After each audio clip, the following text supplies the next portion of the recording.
Golf Studio presents Tip It Out Podcast. Here are your hosts, Brandon, Blake, and Noah.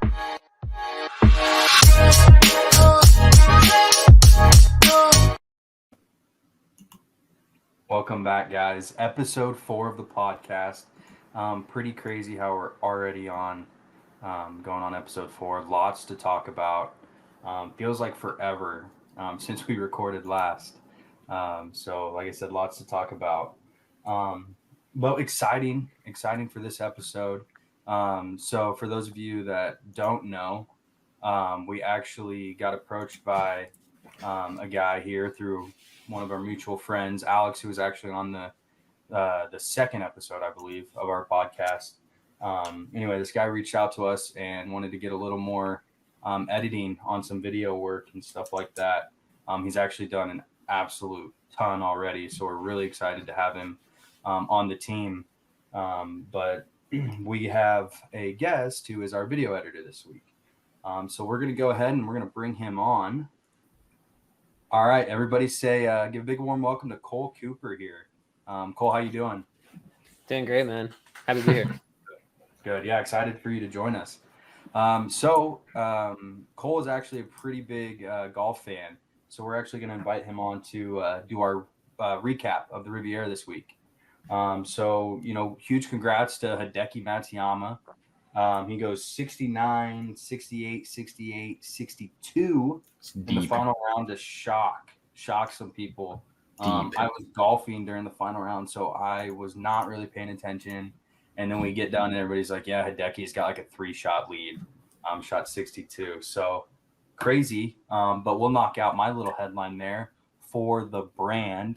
Those of you that don't know, big Shrixon guy here. Was on staff with him last year. Noah and I working together last year kind of just made the whole for the brand thing. Anytime anything good from Shrixon goes down. So Hideki being the ultimate Shrixon guy. Actually, I think since he's so big in the Asian community that he actually was the second highest offer other than Tiger for Live, which is awesome. Really? Huge for the brand. Did not know that. Yeah. I think he was like upwards of, what was Tiger, like 800 mil or something? Yeah, he was almost a bill. And then I think Hideki was like 400 or something. Like he was like the second because he's got such a big following. Everybody roots for him. Anyway, we got a lot to talk about. Huge headlines. Let's get initial reactions from all of you. Whoever wants to go first. What do you guys think of this tournament last weekend?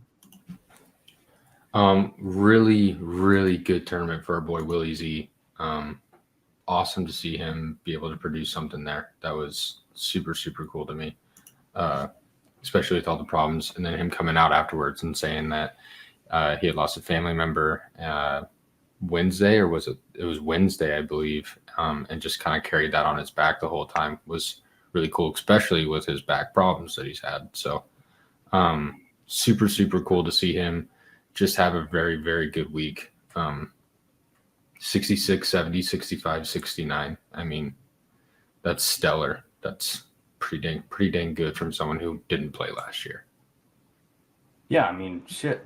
Willie Z going to the broomstick obviously has helped a little bit on the short knockers. Be curious to see at what point Scotty decides to do that. And an ace. And an ace. Yeah, he did have an ace. Dope. Got that new car for him and his caddy. Did you guys see though? Scotty, I can't remember exactly what the graphic was, but out of guys that made the cut, strokes gained like off. Who's worst? Man, at least strokes gained on the green or like shots into the green. He was number 1. Yeah, led every stat. Last. Yeah, so bad.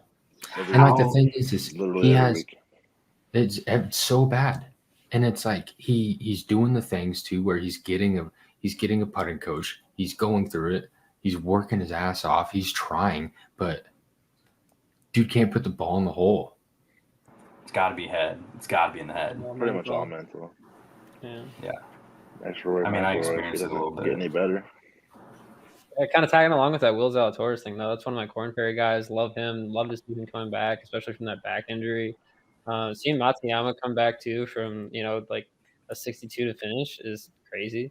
Well, Being yeah. Xander to finish with that last putt, and that cost him a lot of money too. So it was a hell of a weekend. Yeah. Well, people don't talk about too. Hideki has battled injuries left and right. Like it just seems like they're not major like Gary Woodland brain surgeries or Willie Z spinal fusion. Isn't that what it was? It was a spinal fusion like Tiger had. I think so. But Yeah. like he's just constantly something nagging him. So it is good to see him win too. But speaking of Tiger. Was it the flu? Was the flu going around like crazy because Jordan had to take a poop or something? I heard after, and that's why he got DQ'd. In and out. Then Tom Kim, just like the burger did to him. It was in and out, dude. It's so bad. But Tom Kim, I think almost missed a tee time too because he wasn't feeling good or something. Said he took a massive dump. Yeah, he said, "I'm never having In and Out again." He came down and said, "I just." Oh my gosh, dude, it's Tom so Kim's for crazy. the people for sure. Dude, also, if you want to talk about it, dude's caked up. we don't have to. But I mean, those videos of him running. I mean, I'm a little concerned for Blake. I mean, he's showing us a freaking flip tool that's pretty gay, and now he's talking about guys' asses. Yeah, I can't wait for that to get. We're worried. Do you have something to tell your wife, Blake? Do you have something to tell your wife? Oh, see, what we need to do is we need to have that clip, and then it needs to be Tom Kim on the clip, him running to the first tee, and then just have Cole have it zoomed in slow mo, and it's just boom, boom, making boom. that happen. Let's do it. Oh, Blake. Wow, caked up, huh? I mean, you can't. If you're a good-looking guy, you're a good-looking guy. Right, like, I'll give somebody on. credit for being a good-looking guy, Blake. Let's move on. But like, I don't think I'm gonna talk about a guy's ass, but I was caked up. Let's move on. Like, I'll be like, he's a good-looking dude. All right. Anyways. Noah with the one-liners always coming in, like last week. So you're a psychopath. This week it's just I'm a little concerned for you, Blake. Oh man. But yeah, so Tiger, I mean, I saw some graphic. It was, he's played in, a handful of events here in the last however many years. I wish I had the actual graphic and the stats to pull from, but don't quote me on this, but it was like the last 7 tournaments he's played in the last 3 or 4 years. He's finished 72 holes twice, and only a couple of them were missed cuts between, new injuries, like they're just constant WDs. Is there any, this one, if it's the flu, which I think it was, it is what it is. It's just unfortunate. But do we see Tiger like rushing into certain things to hit certain tournaments? Like, I just think that this is a recurring thing that we're still going to see, or is this think fixed? I don't think he rushed in. I mean, you saw he played in the Hero World Challenge 2 months ago and finished all his rounds there. Mm-hmm. So technically it wasn't a PGA Tour event, but he came off a tournament where he finished all his rounds. All the videos of him were looking good. He looked fine the first day, besides the back spasms coming down the stretch. But I think he's good.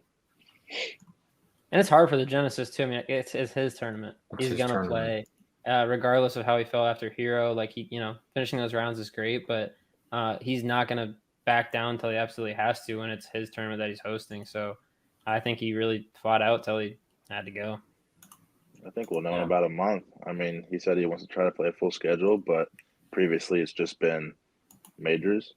So I think if we see him in the Players, we know he's fine. If we don't see him in the Players, we know he's probably battling something. Waiting for the Masters? What's going on with JT is my thing. Kind of piggybacking off. Bad week. He was looking so good last couple weeks. So good. So good. You can't, come on. JT's game is not where it needed to be for Riviera. That's just the fact of the matter was. He was trending upward, but Riviera's, to me, is a little bit different. But is he going to grow off of it? Is he going to grow off and is he going to move forward? Is he going to be like, you know what, that kicked me in the balls? Like, I'm going to go and I'm going to bully up this next tournament. Or is it going to be? I think that's who JT is. I would like to think that that's who JT is, but he has. I mean, he had 3 good tournaments last year. It was bad. Yeah. But And then so the stuff with Jordan too sucks. And like that, I mean, it hurts me, especially yeah, with him on my cost you some fantasy points on team. our fantasy. But Yeah. we'll get to that. I love that guy, and he had a really good first round. I mean, his second round, even though the strokes like signed the wrong scorecard was not good, but that's Jordan's game. You can go out and he can shoot 66 like he did, and then blow up and shoot a 74, 73, whatever it was, and just come back the next day, and then he's back to bogeying and then birdieing 5 holes in a row, like whatever it is. Yeah. I think I mentioned it in one of the earlier podcasts when we were discussing. It might have been the first one, first or second one, but we were discussing, who we thought was going to be pretty good. And I think I mentioned like Jordan Spieth's one of those that when it becomes like a birdie fest, like he's just not that guy because he does make those bogeys and he grinds out pars. Like that's his game. That's what he's known for.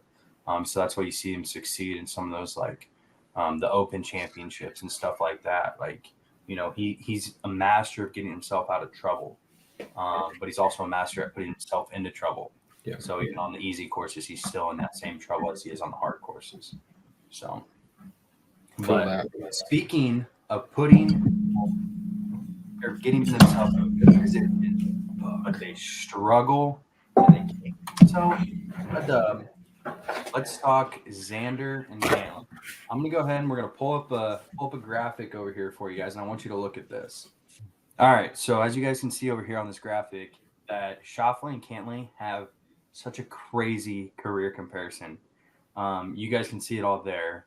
Paired up in the final group, right? If I remember correctly, this last week, they don't tend to get it done. Like when I first saw this graphic, let me just get my opinion out of the way here quick, is I saw that it kind of seems like Schauffele came out hot early in his career, sustained a little bit, and Cantlay was like an average golfer and then kind of is starting to peak a little bit more now, these last couple of years.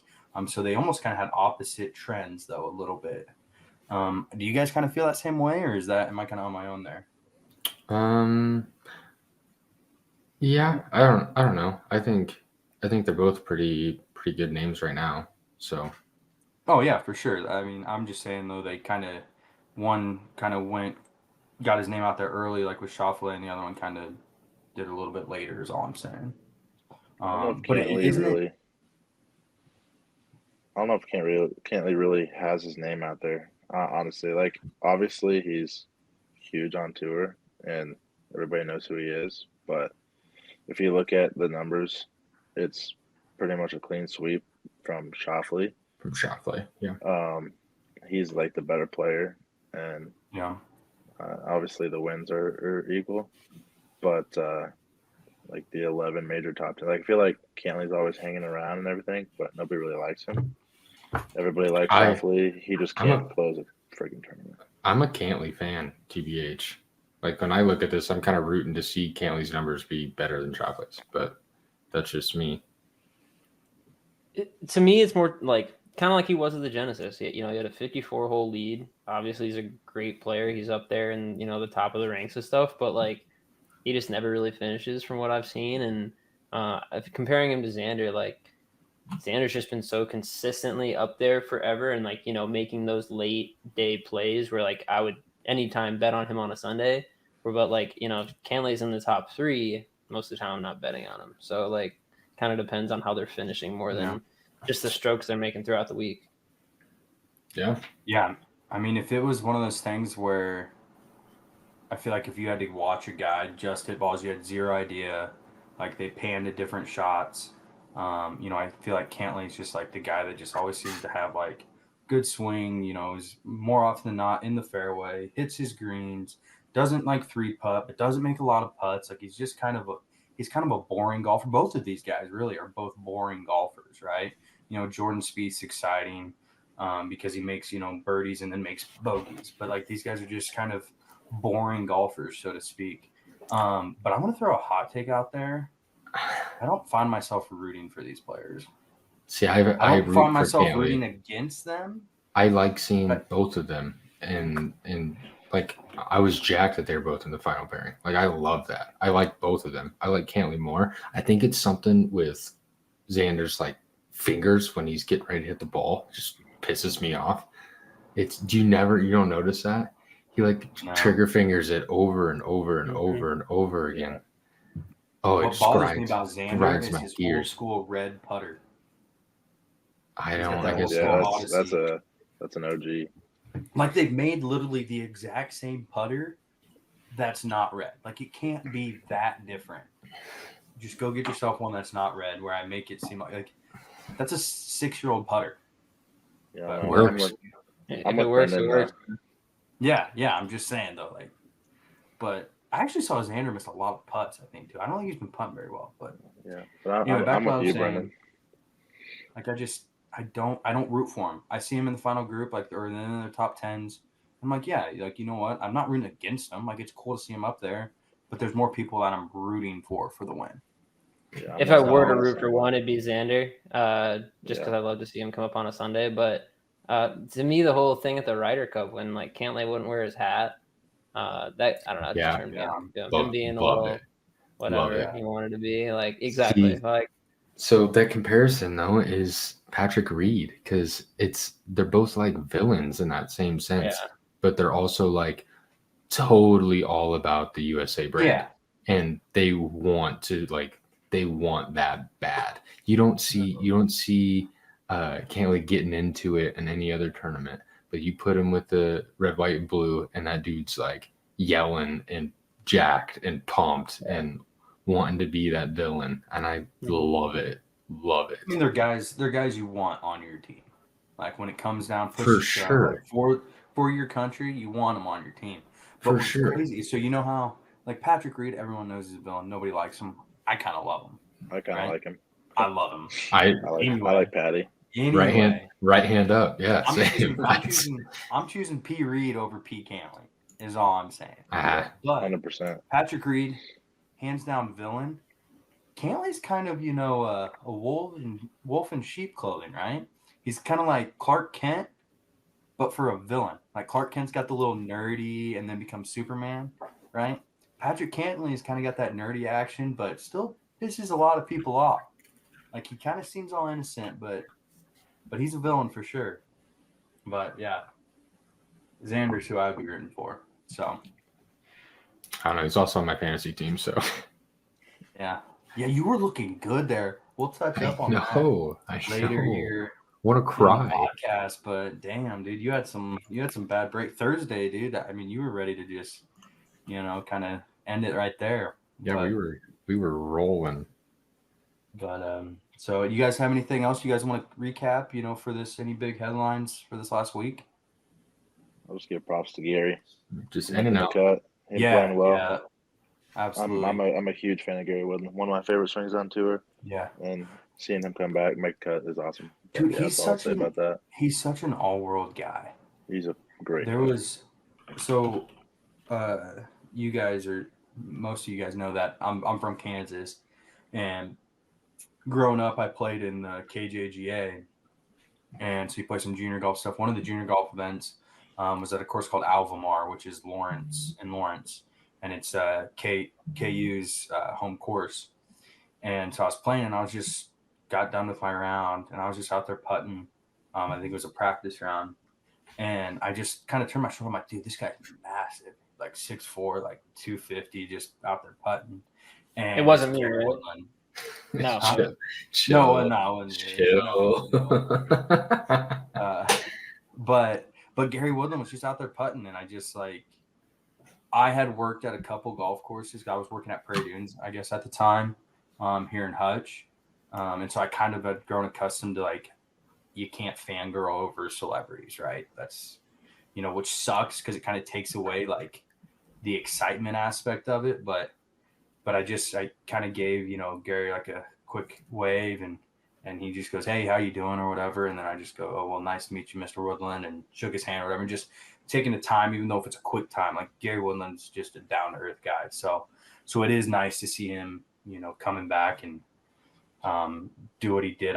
he had so many chances to make a run too, like on Friday, Saturday, and he just made a couple bogeys to keep him back. But it was exciting to watch. Hopefully, we see some more from him. So, all right, well, guys, obviously a great tournament.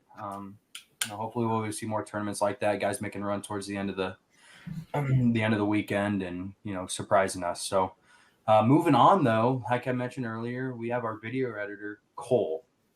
Cole reached out to us through Alex. I believe you guys went to school together. You guys kind of knew of each other, weren't like great friends, but why don't you go ahead and give us a quick rundown of your background? Obviously, you have something crazy as your headline that I'm sure we'll be able to touch on, but why don't you kind of go through how we got to this point of where we're at? Yeah, so I did go to school with Alex at the best school in the Midwest, University of Iowa. Yeah, no, I didn't know him very well. I knew he was a great golfer, and as soon as I graduated, I did want to get into the golf scene of video and stuff like that. Luckily, I did get a job working for the Broncos, so I moved out to Denver, Colorado, to work for them for a little over a year. It wasn't until the end that they got Russell Wilson, so it wasn't super eventful, but it was like such a sweet experience, and the access that I had there was outstanding. Working with their team, they're so professional out there, and it's one of the biggest brands in sports. So definitely a really cool experience, and I loved living in Denver. I'm a big snowboarder and all that stuff. So got a lot of great experience out there. Loved working out there. And then after I finished working with the Broncos, had a couple opportunities working with PGA Tour Entertainment, mostly covering a lot of PGA Champs and Korn Ferry stuff. So you'll see me rooting for a lot of Korn Ferry Tour guys, especially when they're on the main tour. For those of you that don't know, the top, it used to be 25, now it's 30. Korn Ferry players at the end of the year get their PGA Tour cards. So it's, you constantly see guys that came up through the Korn Ferry on the main tour. So, looking at guys like Alex, it's so good to see just guys from the University of Iowa where there's not many. It's him and like Hotfinger and a few other guys that are out there. So it's really cool to see. Now, that. Do you include Carson in that? Is Carson included? I need to.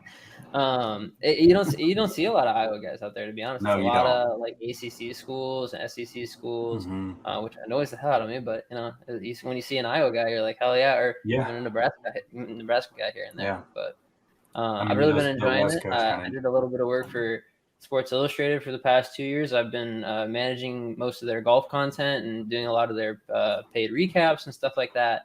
I don't know if you guys heard they let go a lot of their people more recently, so I've been more on a freelance track. But we're dealing with the punches, and such is life. So, but it's been a fun time doing a lot of shooting, editing, photo, video, and everything. So it's been a bit of all around stuff. But I did move back to Iowa here over the summer to play a lot more golf, a lot cheaper golf, and a lot. Stunk. The courses out in Denver, man, were just killing me. And you had to book over a week out to get it out there. And for me here, I buy a city course pass that I can go walk anywhere, play 18 in the morning before work. So it's great here. But nice. Heck yeah. So I asked these guys, what do we want to ask Cole, right? You kind of jumped on us quick. We, got you on here working with us really quick. Like this is only probably the second time we've talked in person. But Noah came up with a pretty good question. I believe it was his only question, and we'll just go ahead and start with that one because he wasn't kidding at the time. So why don't you go ahead and ask your question, Noah? Yeah, I guess my only question. I think we all want to know the answer to this. At least us three do. But why do you regret going to Iowa? Was my only question. Why do I regret going to Iowa?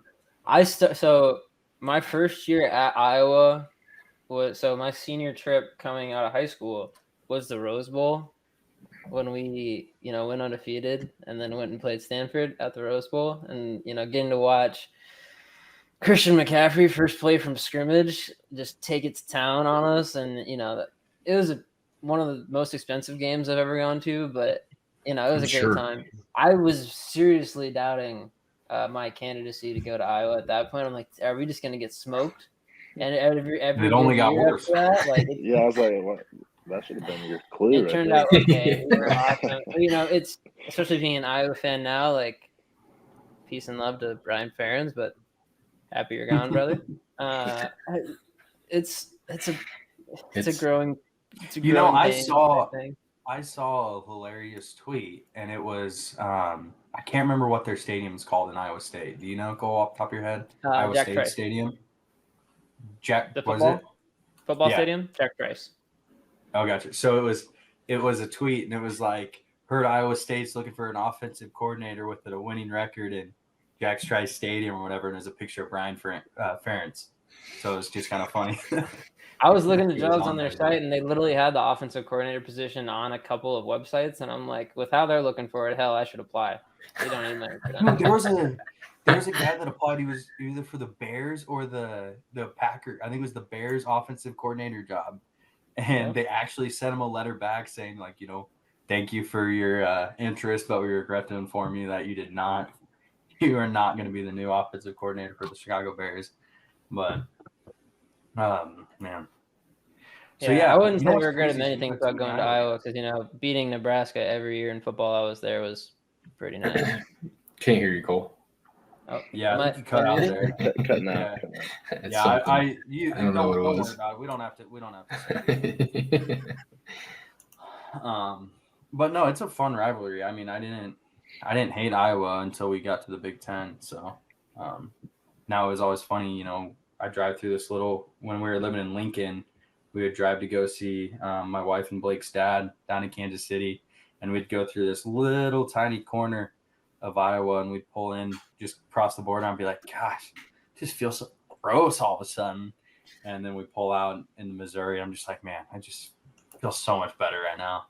But I think it's crazy that the only two guests we've had on here are Iowa podcasts. So that was something that I was gonna say. It's kind of odd. The rivalry. It's kind of Valuable odd. content. Did we ever figure out the bet you and Alex made, Blake? It was something. It was about Iowa making the tournament, wasn't it? We're making a run. It Michigan might State. it actually. I think It it's actually Iowa might have making been. the tournament. I don't know. That's a good little transition, Cole. Why don't you tell us about the Hawks back on the bubble then? We'll see if Blake's gonna lose his. Where's Lenardi got him? No doubt. So we are right on the fringe of things. I think we're the first 4 teams out now after the Michigan State. So I'm not sure if he has us there. I've seen a couple different reporters that have us on the fringe of things. We play Illinois twice in our last 4, and then they just came off a loss today. I think Iowa, just being such a good scoring, I think they could take out Illinois this weekend. I think it really, really comes down to Big Ten tournament too. I think they could win one of the Illinois games. Things are going to be close. I should not. The problem is, I think they're in the upper bracket. I think they're going to have to go against they can win one game, but then they're going to run into like a Purdue. That's tough. Something. Their last 4: Illinois, Penn State, Northwestern, Illinois, and it's at Illinois, at Northwestern. And Northwestern's ain't no. They're no. They don't have joke. They're no. Yeah, I mean, they are. After beating Michigan State, I think 2-2 is a good outcome on this. So here you go. Here you go, Cole. On the ESPN website, the Penn State game, you can get tickets as low as $3 for the home Iowa game. Here you go. Only 20 minutes, man. It can happen. The ticket price comparison between our men's team and our women's team is it's got to be ridiculous. Insane. It's crazy. Well, obviously everyone wants to see Caitlin Clark. Who wouldn't? But I did. It'd be fun watching. Oh wait, you guys are going to watch volleyball. My bad. Sorry, you're busy with that. Hey, they were better players. So that we beat them, and she didn't score the record against us. I was score in the fourth quarter. Heated simulator golf when that happened. Anyways, everybody in the bar was pissed. But it's do you know what pisses me off the most? Score in the fourth quarter. I almost feel like they kind of said, like, "Hey, like we'll chalk it up. I'd rather you get this record at home.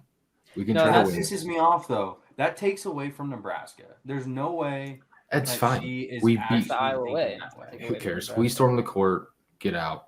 We won. Oh, let's talk real quick. Did you guys hear about the drama after the game though? Oh yeah, with I did. she Yeah, was like, Yeah.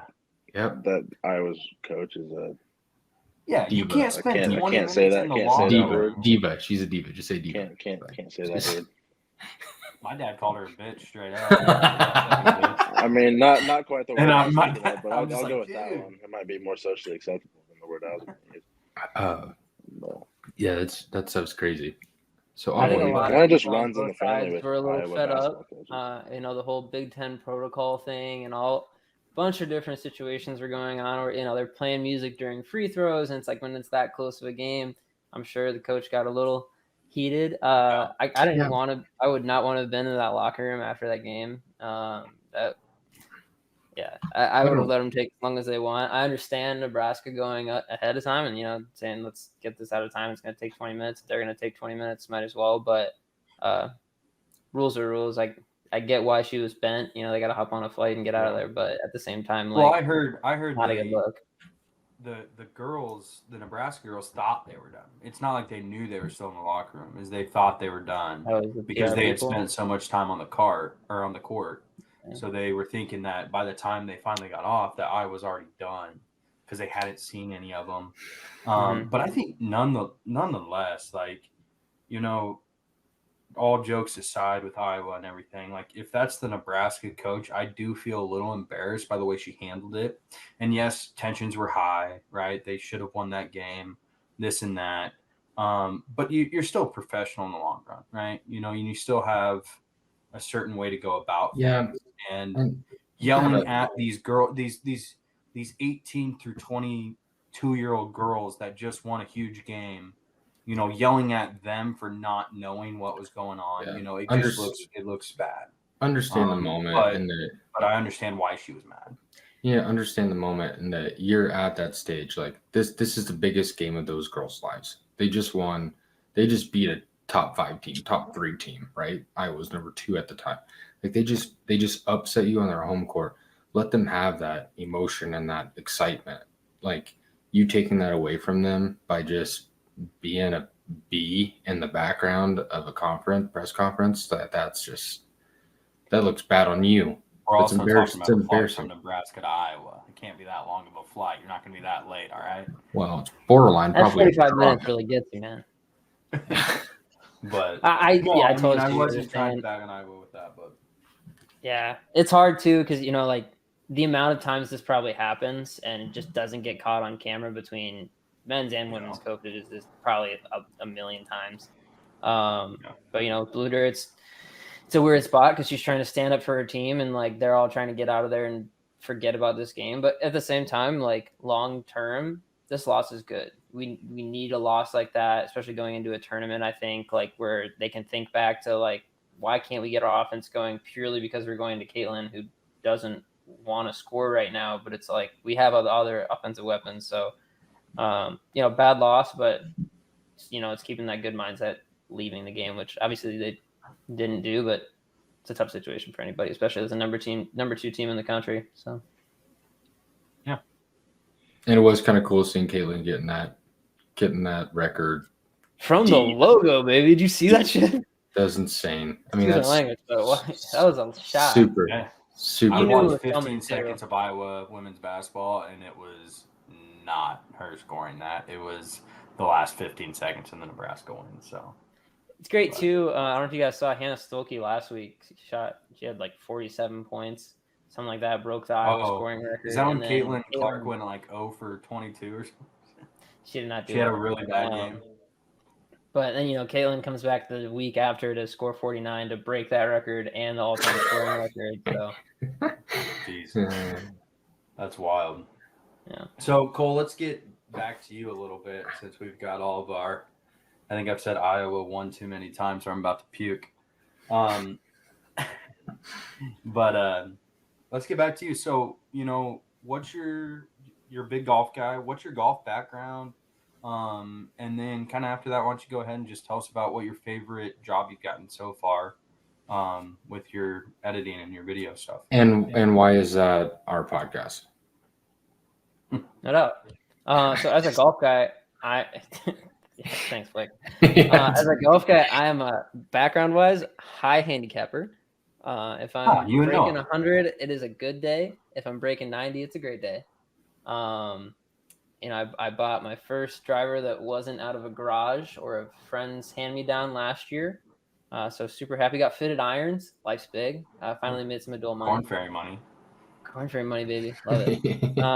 But anyways, I did grow up on a country club course, Cedar Rapids Country Club, which is one of the two, I don't know what PGA they're looking to do an LPGA event there next year. But Elmcrest is where Zach Johnson grew up in Cedar Rapids. I grew up at the rival course.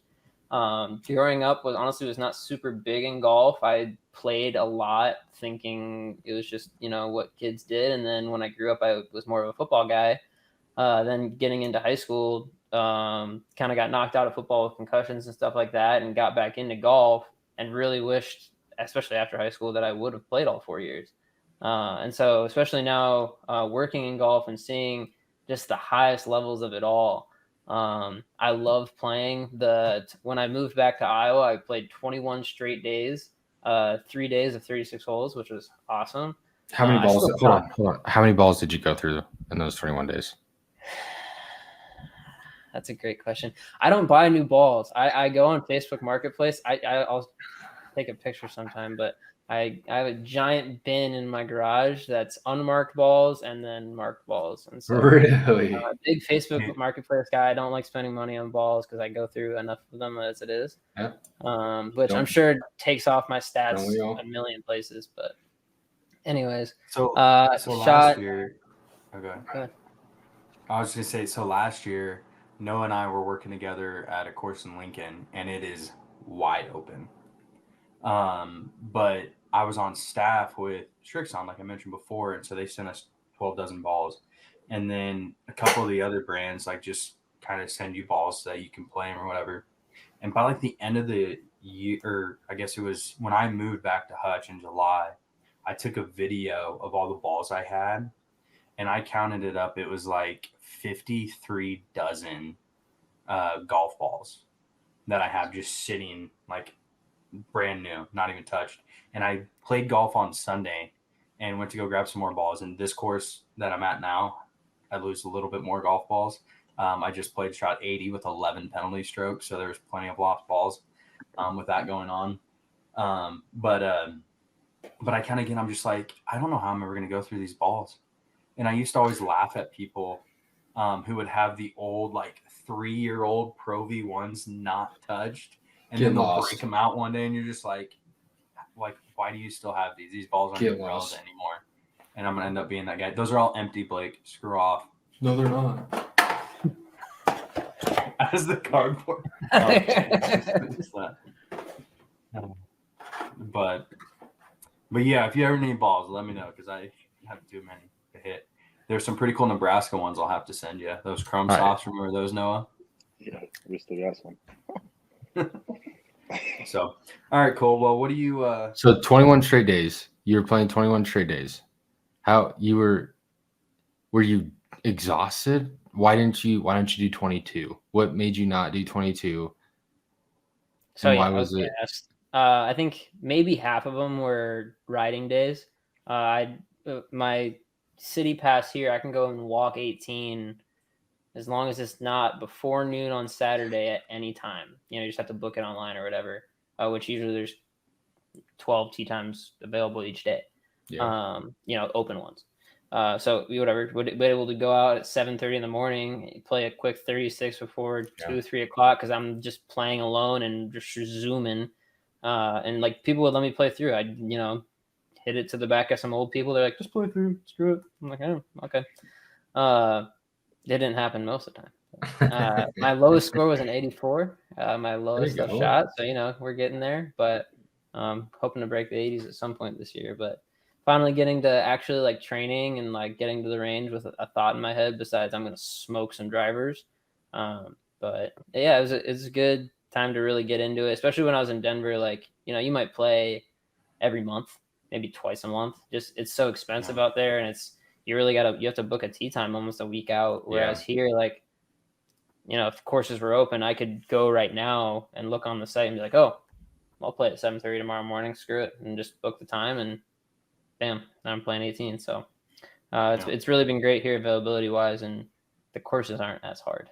I don't hit it as far, but altitude. I've never played in altitude, so I don't know. I don't think Denver quite has the altitude. It has some, it's but high it's not enough though to mess with you. No, not you wouldn't think. Take you a couple rounds. It gives you a little bit on like your wedges and stuff. That's it. You're not hitting it. If you're hitting it 250 with your driver, you're hitting it 255. Like it's not okay. So when I was hitting it, 290, you're just gonna take that away from me. I was taking the altitude into. You're gonna rank out 300 here. Okay, taking everything away from me. It's just I didn't see it as. I mean, when we played, I was clubbing down. It's just like, oh, altitude. It's gonna soar on me, and I'm front of the green. It never did. And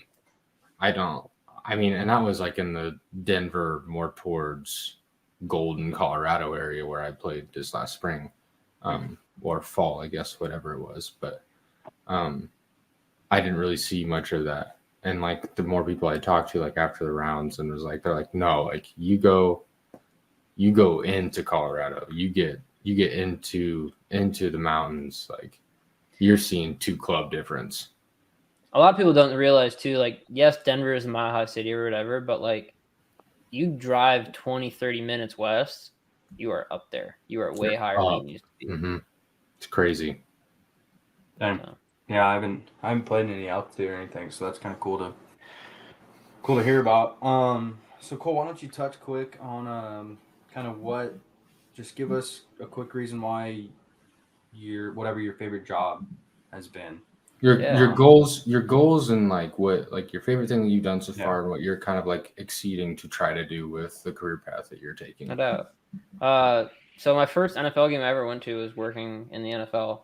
I would say the access that I got there was unlike any other. Like when we hired our new head coach, Nathaniel Hackett, I was like on the tarmac when he came out and like stuff like that. Like I was at Russ's first day, stuff like that, where it's like none of my friends can say they did this stuff. Kind of thing where like that was really cool, like to go home and go to bed and like be laying there thinking like, damn, that was a cool day. I would say that, but stuff that's like the most rewarding, I would honestly go like Corn Ferry Tour Championship, where like these guys have been working their lives off, and then really the understanding of how hard the freaking game is, and like knowing guys like a good friend of mine, Frank Lindwall, who played at Iowa State, like best golfer I've ever known, but doesn't come to the Corn Ferry Tour. He doesn't match up to players like that, where it's just like, it's so much more of a mental game than just being a good golfer. And then seeing how these guys go throughout a season to rack up points and get their PGA Tour card, and like that on its own, and then for it to come down to something like the Tour Championship, where like one of my PGA Tour coworkers, Kevin Price, calls it the best day in sports. Because so many different situations can happen. A guy can bogey the last 4 and drop out, and somebody can rise up a couple spots and get their tour card. Whereas I did video this year of, I'm going to forget his name, but I'll just go off on it. A player that bogeyed his last hole, essentially like thought he missed it, thought he missed his tour card, was super bummed, picks up his ball and walks off super pissed, whatever. 30 minutes later, doesn't he finish? No, he finished. Okay. Sorry. But he bogeyed to finish, and like thinking that puts him out. 3 guys bogey the last 2 holes and put him in to win his tour card, and it's like he's just sitting there waiting to hear the news, and then suddenly it's, I got my tour card. And so I think it's crazy how that comes down, and just being able to follow that through. I've been at the last 2 Corn Ferry Tour Championships, and those have been just super cool events to see guys really have their whole life come encapsulated into that moment. So being able to capture that too, just covered in champagne. Well, it used to end in the Pinnacle Bank Championship, right? Except last year was the first year it didn't. Am I wrong in saying that? Is it? I thought it was the last few years. No, last year was the Because first year. I don't it's been the think same time the Bank. last 2 years. I thought it was. I could be wrong. But either way, it used to finish at the Pinnacle Bank there in Omaha, which was always cool. But yeah, we were in Omaha last year too for the Tour Championship. So yeah. So Yeah, all right, that's cool. awesome. It was awesome getting to know you a little bit more. We're gonna kind of move on a little bit from you, but you get to stay for a little bit. Let's touch on quick. We'll go ahead and pull this other graphic up. Okay, so as you guys can see here, Joaquin Niemann gets a special invitation into the Masters.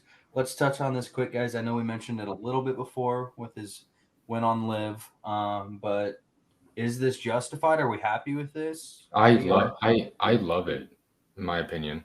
I think this is a domino effect. I think that this is like if Masters, the holy grail of the Masters and what that club does for the game of golf and what it stands for and the gentleman's game that golf is, I think it's huge.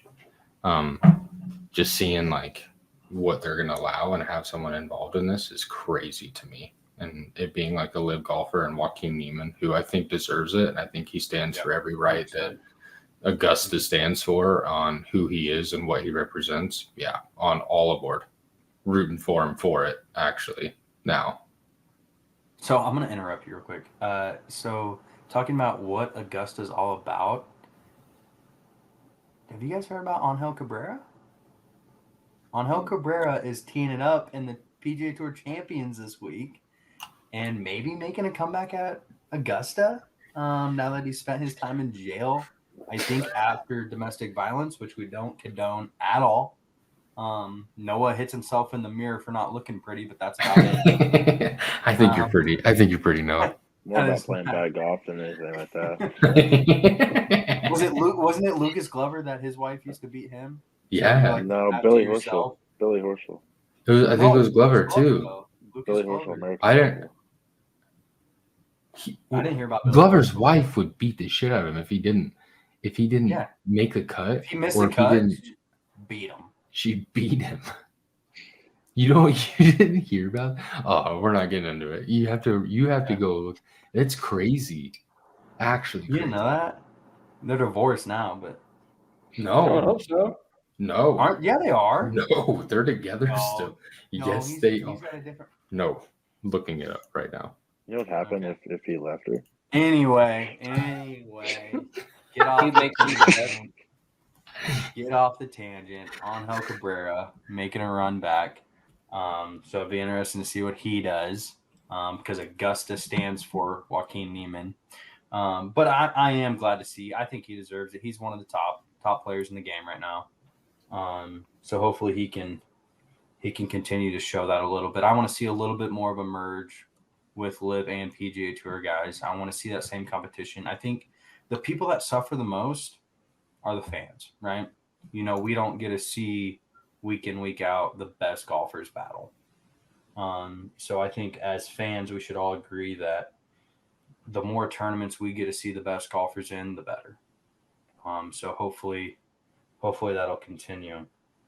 Does anybody have any contradicting or any other quick things on Joaquin Niemann that they want to say? Kind of just following on Blake, I think it is a domino effect. I think we're going to see in the next couple of weeks like a lot of guys that are going to get that special invitation. I mean, there's so many that deserve it. And, if they're really trying to get the Masters to be what it's always been, like one of the best events in golf, maybe the best event in golf, you have to have the best players. And when you look down to the ranks of it, it's like, come on, like Rahm and all those guys have to come. Otherwise it's just another PGA Tour event, which. Well, I mean, in the case of the Masters, a lot of those guys are exempt anyway because they're all. I think most of the top players on Live have won the Masters before, so they're already exempt. They don't need a special exemption. But yeah, no, I think it's a good thing. Hopefully, it gets one step closer to unifying those two tours and finding a way for players to play on both or come back to the tour. There's a few players that I miss on the weekly conversation of they're in it. I mean, I'm a Brooks advocate and I'm a DJ advocate. Couple other guys that are on there that I absolutely just love. Cam Smith, like, love that guy. Like, would love to see them competing for the PGA Tour and the nonprofit that it is, rather than a live where it's just salary based type job. So I think Neiman brings a lot of emphasis too on like the younger age, where like lives who's a 19-year-old or Caleb Surratt. Am I pronouncing that right? Yeah. I think so, yeah. But or like guys like him, where like they're great golfers and they deserve a spot eventually, whether it's this year or another year, to get that next age of golfers and guys who, could be playing top level of college and then Korn Ferry to the main tour, getting them to be in these type of events. So this wasn't on a script, but speaking of what Cole just kind of mentioned, do you guys see Charlie gonna make a little qualifier? Oh, I did. I did just see that. I mean, that's breaking news. I mean, that's within I the last like- couple hours now that we're talking about it. But let's I touch just- that very quickly. I don't want it to be something that he doesn't make it and he isn't scoring or whatever to be a problem. Is it a I want- Bronny James? I don't think at all, because I don't think Tiger is anywhere near who LeBron is in that aspect of mentality. Are we talking and- GOAT conversation or Nope. I'm talking pressure about the way that he represents himself in the state Yeah. of that. Yeah, he's 'cause not- Cole's eyes Okay. are about to Yeah. die. Yeah, no. I'm not a LeBron fan though, so like that could be the thing where I think I don't like LeBron either. I'm not a LeBron I just fan at all. look at us. He's Look the at us. GOAT. You're Yeah, a Cole, LeBron guy. Not Yeah. close. Iowa guy, LeBron guy. Yeah, that hole is being dug. No, just kind of being quick again. I think how LeBron views what is expected and everything. Like, I don't see that standard set. I mean, actually, just recently, LeBron said something about, or was asked a question about, is Bronny going to be going in the NBA? He's like, well, we haven't really discussed it yet. That we're going to view what's going to happen with it. I don't think anyone would be smart to draft him. I don't think Bronny has proved anything. I mean, especially, I mean, God bless him with his heart problems that he's had, and glad that he's recovered. But like, no, he's not. He's not an NBA type player. He's one of those Not that now. needs to. Not now. Yeah, but he's one of those that put him in Wisconsin and let him develop for 4 years, and then see if he's something. Don't take him to USC and have him be something that's No. just going to. I don't know. That's my opinion on Every it. I don't player really needs care about the NBA. Every team needs a role player, and Bronny's a hell of a role player, like a great team player. But anyway, yeah, I mean, I think Charlie was playing and what he's playing in is actually going to be. I heard it's more interesting from a social media aspect of it, being that a lot of people in social media felt weird about talking about him because he's so young. But now that the PGA Tour is saying that he's trying to qualify and stuff like this, it kind of opens up the doors, Pandora's box for talking about Charlie Woods. It's going to bring interest to it, and I think that's cool. You're going to see more. You're going to see more qualifier stuff. There's an AJGA kid that is the same age that just beat out Tiger for the youngest, like junior player of the year or something that nobody's talking about. So name matters a little bit. Well, if you look down to the scoring of it too, he's not like blowing kids his age out of the water. Like, he's great. Don't get me wrong, but like when he goes to tournaments, he's doing fine. He's not like like Tiger was, he's just winning everything. I mean, he's still 2 years younger than Tiger when Tiger played at Riviera, right? Or no? Tiger was 18 or 17. I thought he was 16. He was 16. He's 1 year. I don't know. I think he was at least 17, but I could be completely wrong. But yeah, no, Charlie, we want him to do well. Watching him in the PNC, you started to love him. But yeah, I don't think Tiger puts that pressure on him to need to be great. I mean, we see Michael Jordan's kids. They weren't great basketball players. One played in the Big Ten, Marcus Jordan at Illinois, and wasn't that good. And nobody cared that they weren't that good. So hopefully the parents understand that they don't need to be great like they were. Now moving on, our last topic with Cole. If he wants to get into it, I don't know what he feels about it. Touches on Blake's headline here. And I have a graphic that we're going to pull up here later. I forgot to put it on our graphics list, Cole, so don't shoot me. but it's about arm lock putters. So, Blake, why don't you go ahead and talk a little bit about what you've been trying to do and why we're discussing arm lock? I'm just in the heat of the golf. I want to play golf terribly bad, so I'm trying to do anything I possibly can to wrap my head around it. I don't view myself as a bad putter. I feel like I can roll a rock fairly well. I draw a line on mine to kind of track it, and something that really bugged me this last year, actually kind of noticing it, is that my ball doesn't roll end over end. It's always kind of got a little side roll to it, and it's always bugged me. And I'm making putts, I'm hitting it, but I don't know whether I'm pushing it and making it or what. So I started tinkering. I had an old putter that I just never used. I ended up extending it and then bending it and putting a longer grip on it and started tinkering with it and messing with it and just sitting in my bedroom for the last week, I guess. Well, it's been 3 days, I guess. And then today I went to the course and kind of messed with it, and it just feels good. It just feels like I'm seeing the ball roll end over end. I'm seeing it roll over the line that I'm wanting it to roll over. And I'm like borderline wanting to just get fit for an arm lock putter and see what that can do for me in this year. And if it doesn't work, then I just go back to my Toulon and act like it never happened, or I just completely fall in love with it and I just have a long putter. Yeah. So the graphic that you guys will see here, which us talking about, don't quote me on what it said, but the graphic that I saw, and I told Blake a little bit about this yesterday, is I watched this video on, I think, the people that make arm lock grips. They posted this on their website because I was looking at a grip for my own arm lock because I love it. Absolutely loved it. I had a buddy that did it 5 years ago when I was in college, and it felt so good, but it was, different at the time. But anyway, it was a guy that took his 5 best putters or putts from 10 feet with his standard length putter, and then took his 5 worst from 10 feet with his arm lock putter. And it was all about his left wrist action. So basically the angle of the break in our left wrist as a right-handed golfer. And it started out as like 43 degrees was his setup. And then as he took it back in his golf swing and got to the back of his backswing, it was 51 degrees is what his wrist was at the time. So, that messes with the loft and everything.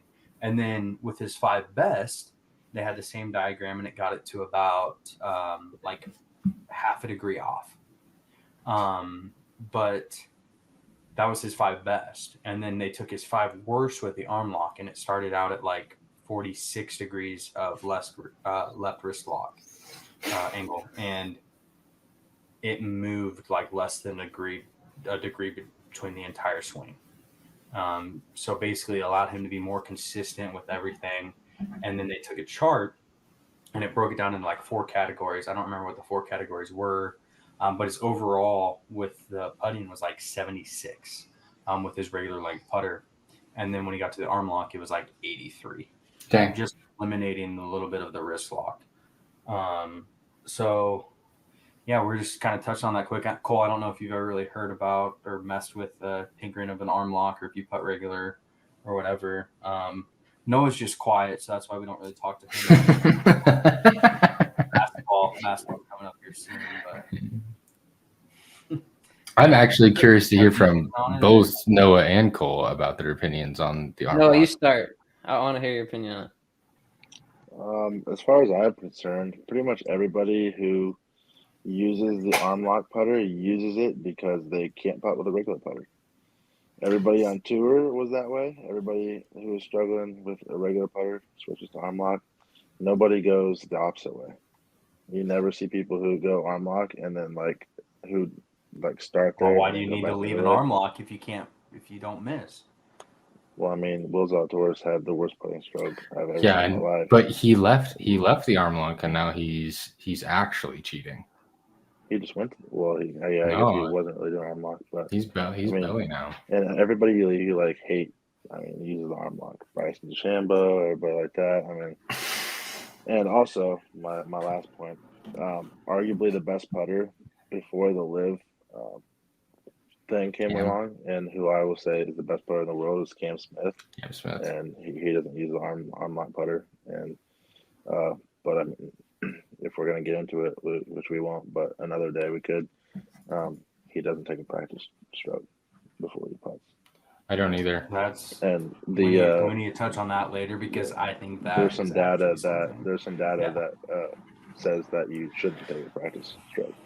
So I don't either, and I don't think me converting or even I'm just tinkering really, and I don't want. I mean, you're finally coming out of the closet, Blake. That's all we. Yeah, I mean, cough. We've already seen I love my Toulon. I love it, and I feel like I roll it, and I'm confident in it, and I don't think that I would switch. Never thought I would, but I'm like tinkering, and then I love the way it fell, and I love the way it like I'm setting up very consistent every single time.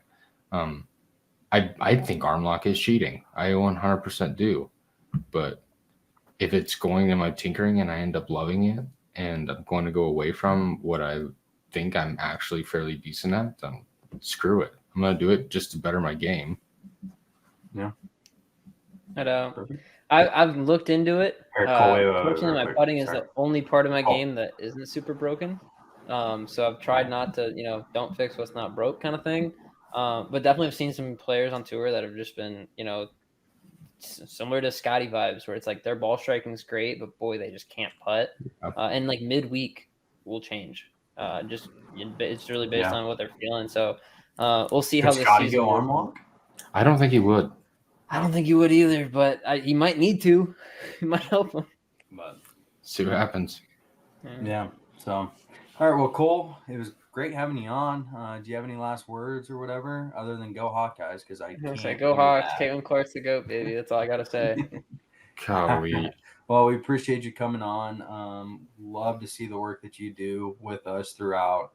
Maybe here in the future we'll have you on a little bit. I know it's always hard being a video guy, always being behind the scenes, but glad we're able to have you on. So, especially with a face like that.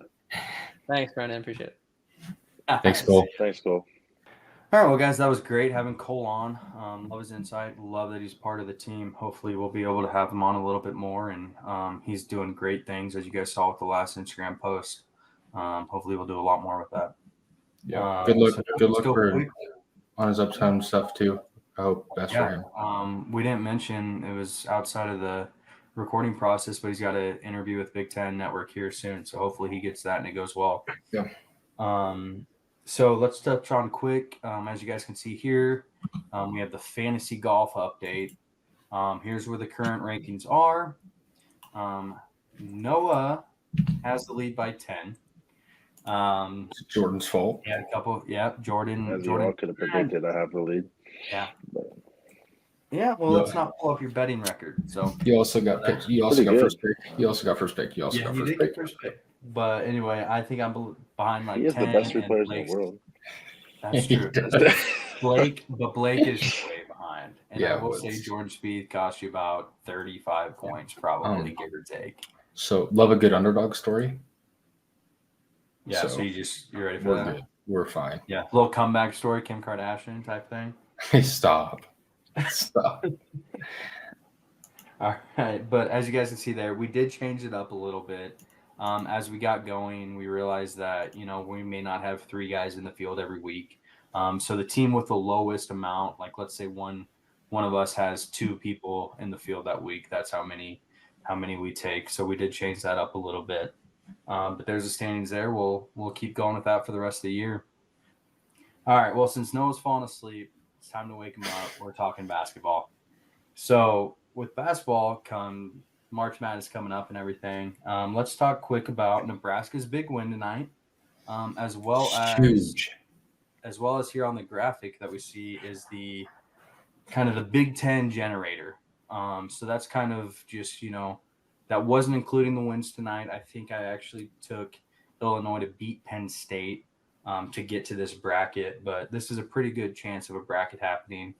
So let's talk quick about Nebraska's win and then kind of how we see Nebraska faring in the Big Ten tournament, and we'll close it all out. First thing, I don't think the Penn State beating Illinois changes much.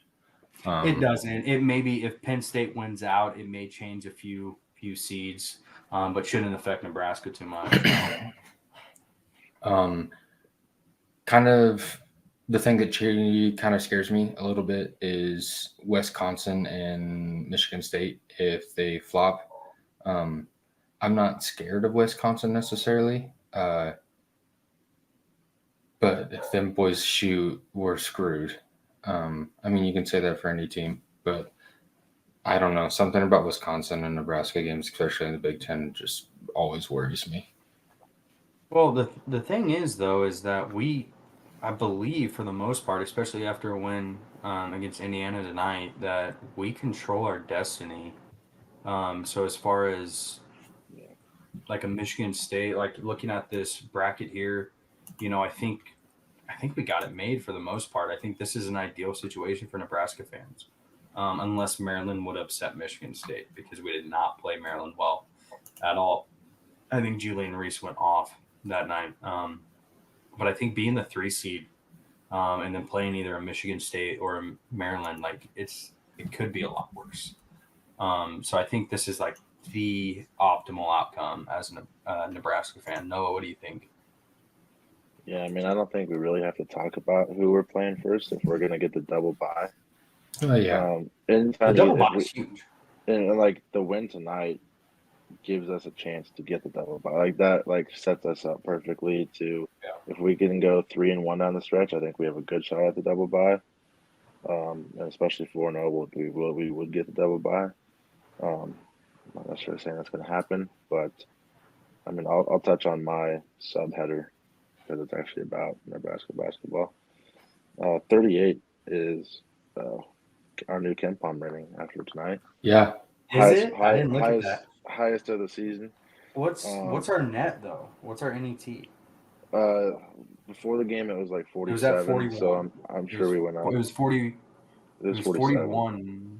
Was it 47? It was 41. KenPom was 41. KenPom was 41. And that was 47. I'm pretty sure we probably would have went out in net too, but I haven't seen those numbers yet. But no, our metrics keep getting better.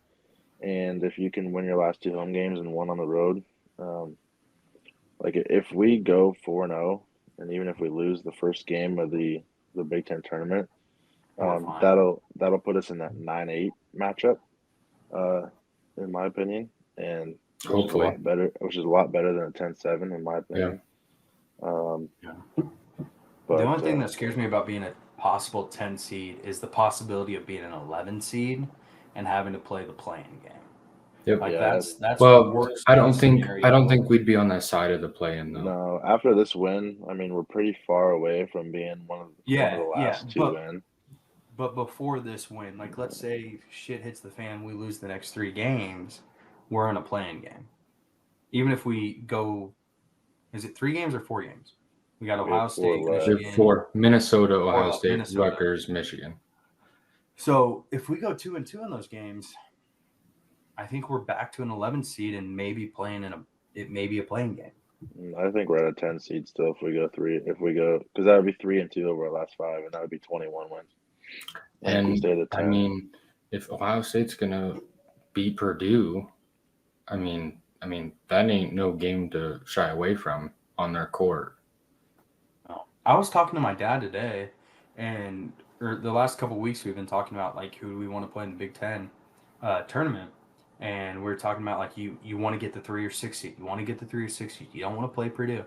And then I got to thinking about it today, and I'm just like, but we kind of have Purdue's number. No. You look back at the last results. We should have beat them at home last year.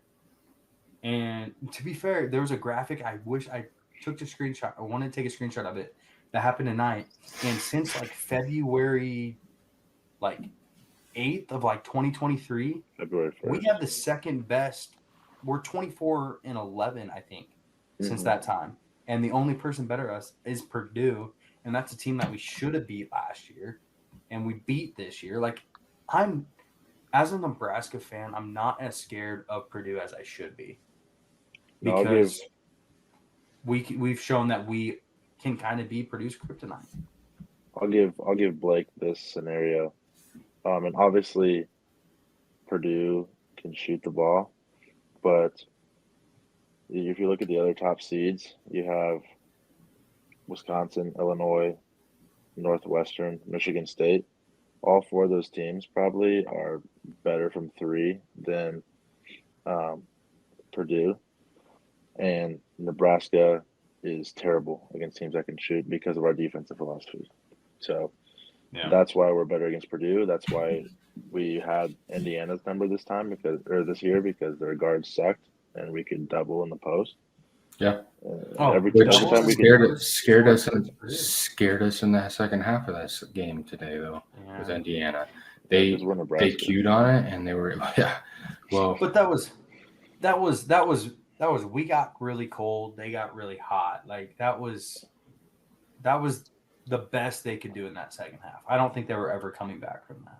Was I nervous? Yes, but odds are we're very, very, very, very slim.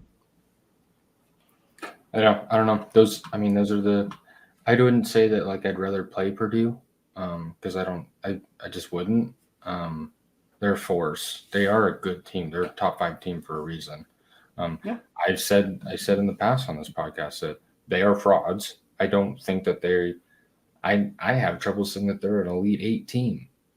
Yeah, well, they never do well in the tournament. But No, because they got to the final. Were they in the Final 14 last year, 2 years ago, or is it 8? No. Or they both lost both the last 2 years. Who was the Big Ten team? Who was the Big Ten team that 2 years ago I thought they were the big upset? No, last year they lost to a 16 seed.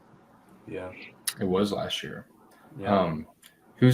Was it Michigan State that made it to was the big push for the Big Ten last year? Yeah, Michigan State went off at the end of the year. Yeah. Those are the teams that scare me. Honestly, I kind of like what our matchup looks like with 14-11-6. I'm not afraid of that. I just want to win. I just want to win one Big Ten game at least in the tournament. Kind of really give us a comfortable seat going into March Madness, and hopefully we get a good draw. Yeah, for sure. I'm looking forward to hopefully Selection Sunday being able to have this podcast with Nebraska being in, talking matchups. So I'm really excited for that. I'm going to go ahead and end it quick. We last podcast did some predictions with the rest of Nebraska's schedule. And we're just going to kind of touch on it quick. When we get through all the games, we'll throw up the graphic. So there is no graphic right now. So with that being said, we are 4 games out of the 8 that we predicted.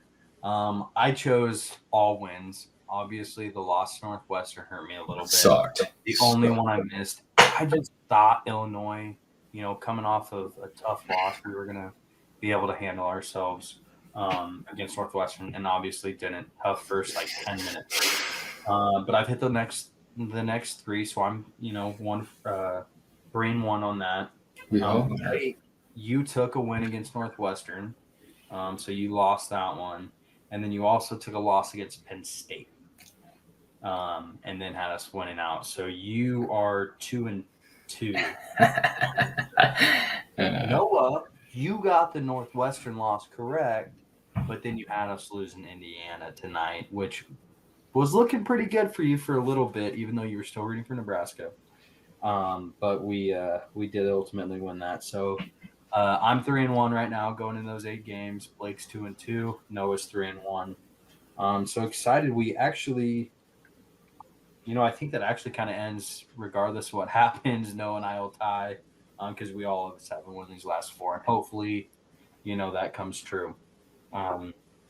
Hopefully, we're talking about Nebraska, being a kind of a dark horse in March Madness here. So, anything else you guys want to touch on quick before we head on out?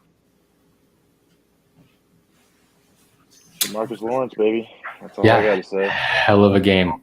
J-Law, that was 5 for 5 from 5 from behind the arc. That's insane. A couple of things, I guess, to kind of reflect on the Indiana game.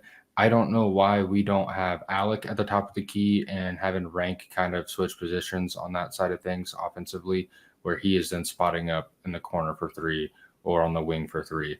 Where Alec runs our against Indiana, normally Rank runs our offense.